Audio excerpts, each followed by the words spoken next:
Bayangkan kamu lahir, bukan sebagai orang biasa, tapi sebagai seorang pangeran. Hidup di istana, segala yang kamu inginkan selalu ada.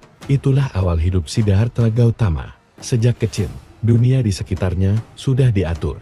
Ia tidak boleh melihat kesedihan, tidak boleh melihat penyakit, tidak boleh melihat kematian. Ayahnya ingin satu hal, anakku tidak boleh tahu bahwa hidup itu menyakitkan. Maka istana dijadikan ilusi, sebuah dunia sempurna yang tidak nyata. Tapi tidak ada ilusi yang bisa bertahan selamanya. Suatu hari, Siddhartha keluar dari istana, dan untuk pertama kalinya, ia melihat kenyataan.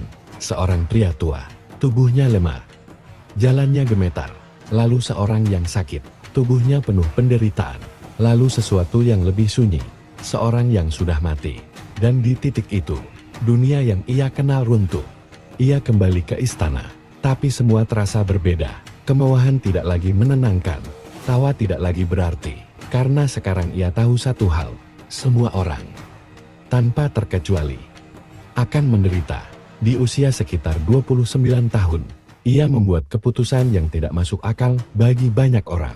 Ia meninggalkan segalanya, istana, kekuasaan, keluarga, bukan karena ia lemah, tapi karena ia ingin menemukan jawaban. Jika hidup penuh penderitaan, pasti ada cara untuk keluar darinya.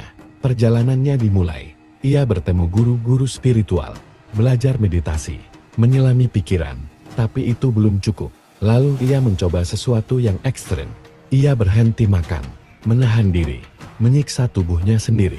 Berhari-hari, berbulan-bulan, tubuhnya hampir mati. Dan di ambang kematian itu, ia menyadari sesuatu.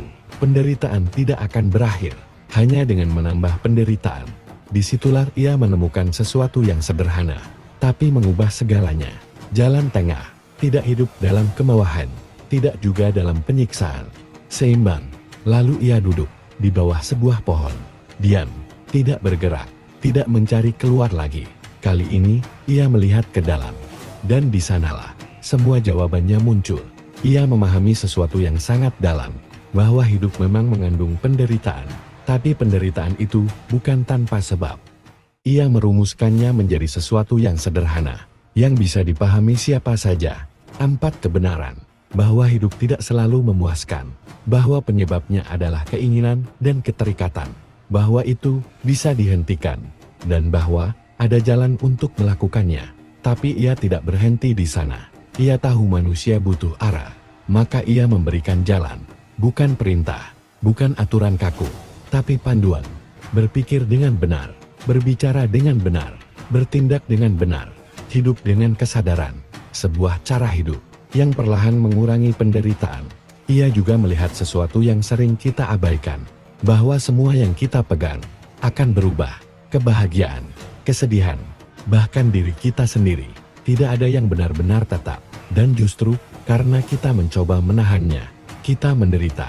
Ia mengajarkan tentang karma, bahwa setiap tindakan punya konsekuensi, tentang kehidupan yang berulang, tentang siklus tanpa akhir, dan tentang satu tujuan, nirvana, bukan tempat, bukan surga, tapi keadaan, di mana tidak ada lagi keinginan, tidak ada lagi penderitaan. Yang menarik, Siddhartha Gautama tidak pernah meminta orang untuk percaya begitu saja. Ia tidak berkata, ikuti aku. Ia berkata, lihat sendiri, rasakan sendiri, pahami sendiri. Dari seorang pangeran yang hidup dalam ilusi, menjadi seorang pencari yang hampir mati, hingga akhirnya menjadi seseorang yang memahami hidup itu sendiri. Perjalanan Siddhartha bukan tentang menjadi lebih kuat, tapi tentang melihat dengan lebih jernih. Dan mungkin, di tengah hidup kita yang terus mengejar sesuatu, kisah ini mengingatkan satu hal sederhana, bahwa bukan dunia yang selalu membuat kita menderita, tapi cara kita memegangnya terlalu erat.